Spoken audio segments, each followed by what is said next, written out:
Malaysia telah menyerahkan tanah seluas 5,207 hektar kepada Republik Indonesia sebagai pampasan bagi 3 kampung di kawasan Nunukan. Kini sebahagian tanahnya berada di bawah pentadbiran Malaysia. Tapi cerita bukan satu hala. Indonesia juga dapat tambahan lebih besar. Sekitar 5,207 hektar kawasan yang sebelum ini berada dalam wilayah Malaysia. Total wilayah yang masuk ke Indonesia kurang lebih 5,207 hektar. Jadi masuk ke wilayah Indonesia. Netizen Malaysia sempat dibuat merasa unggul setelah muncul kabar bahwa 3 desa Indonesia di wilayah perbatasan Kalimantan Utara kini tercatat masuk ke dalam administrasi Malaysia. Isu ini cepat menyebar di media sosial, lalu dibingkai sebagai simbol keberhasilan Malaysia dalam urusan batas negara. Bagi sebagian netizen, kabar ini dianggap sebagai bukti bahwa Malaysia berhasil mengambil wilayah Indonesia melalui jalur diplomasi, meski detail teknisnya jarang dibahas secara utuh.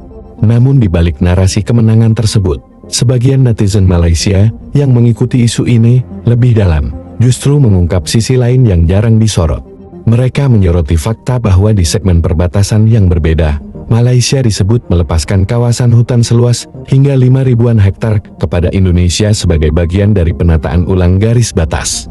Wilayah yang dilepas ini bukan area kecil, melainkan kawasan darat yang luas dan memiliki nilai strategis dari sisi sumber daya dan keamanan. Perbedaan fakta inilah yang kemudian memicu perdebatan di kalangan publik Malaysia sendiri. Narasi bahwa Malaysia sepenuhnya diuntungkan mulai dipertanyakan, karena jika dihitung berdasarkan luas wilayah, Indonesia justru berpotensi memperoleh keuntungan yang lebih besar. Alih-alih kemenangan mutlak, kesepakatan batas ini dinilai sebagai pertukaran teknis yang membuat Malaysia harus merelakan wilayah hutan yang signifikan demi kejelasan garis perbatasan negara. 3 kampung di Indonesia kini termasuk dalam wilayah Malaysia. Apa cerita ni? Ada laporan dari Indonesia yang kata 3 kampung di Kabupaten Nunukan, Kalimantan Utara sekarang berada dalam wilayah Malaysia. Cerita ini timbul selepas sempadan darat antara Malaysia-Indonesia diselaraskan semula hasil rundingan yang dah berjalan bertahun-tahun. Info ini disebut sendiri oleh Setiausaha Badan Nasional Pengurusan Sempadan Indonesia dalam mesyuarat dengan Suruhanjaya 2 DPR Indonesia di Senayan. Menurut mereka, perubahan ini berkait dengan penyelesaian beberapa outstanding boundary problem, OBP, istilah untuk kawasan sempadan yang belum dimuktamadkan, terutama di Pulau Sebatik yang memang terbahagi 2 antara Malaysia dan Indonesia. 3 OBP berjaya diselesaikan dan ditandatangani secara rasmi. Hasil pelarasan itu sekitar 127 hektar di Sebatik kekal milik Indonesia.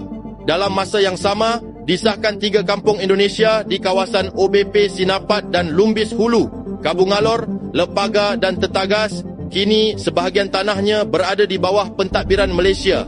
Tapi cerita bukan satu hala. Indonesia juga dapat tambahan lebih besar.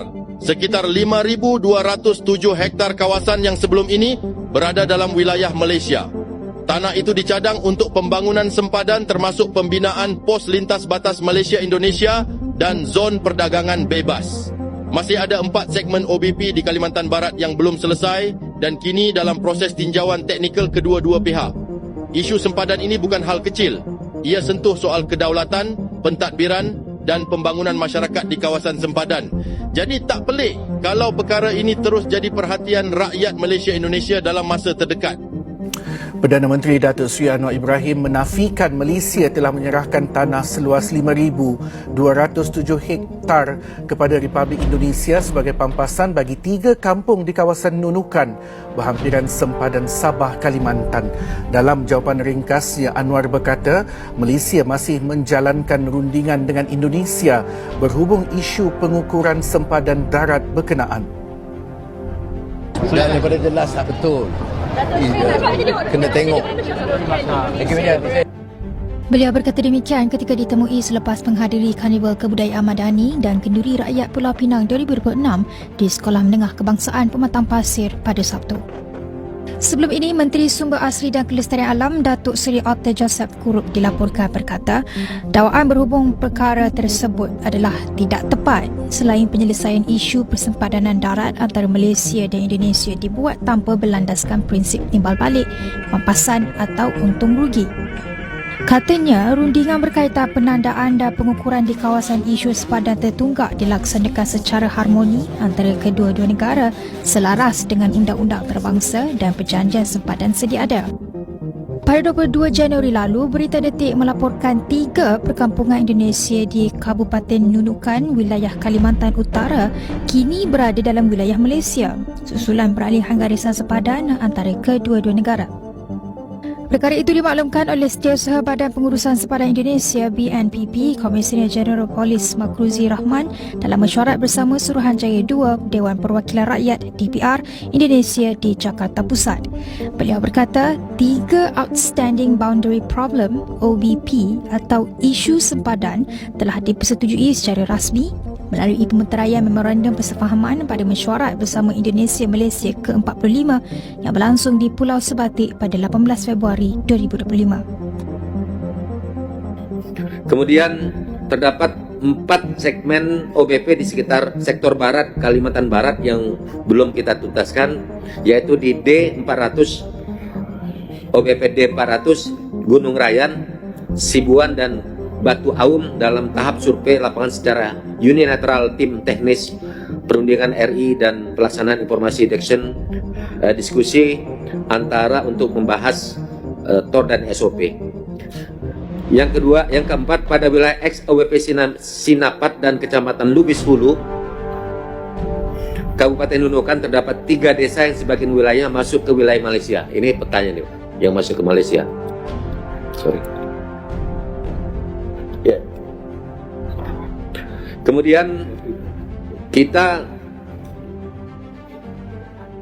yang masuk wilayah Malaysia itu terdapat desa Kabungolor, desa Lipaga, desa Tetagas, dan total wilayah yang masuk ke Indonesia kurang lebih 5.207 hektar. Jadi masuk ke wilayah Indonesia.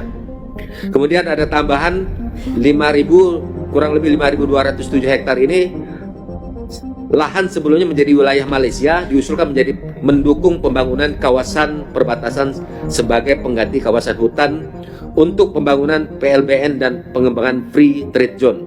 Semalam dalam beberapa media di negara kita ada membuat laporan berdasarkan laporan media dari negara jiran berkenaan 3 kampung yang berada di wilayah Indonesia kini dikatakan telah termasuk sebahagiannya ke dalam wilayah Malaysia. Dan Jemaah Menteri telah membincangkan perkara ini dan memandangkan ia ada menyentuh isu Jabatan Ukur dan Pemetaan Malaysia ataupun JUPEM, maka pihak NRES telah diminta untuk susuli dengan kenyataan yang lebih penuh.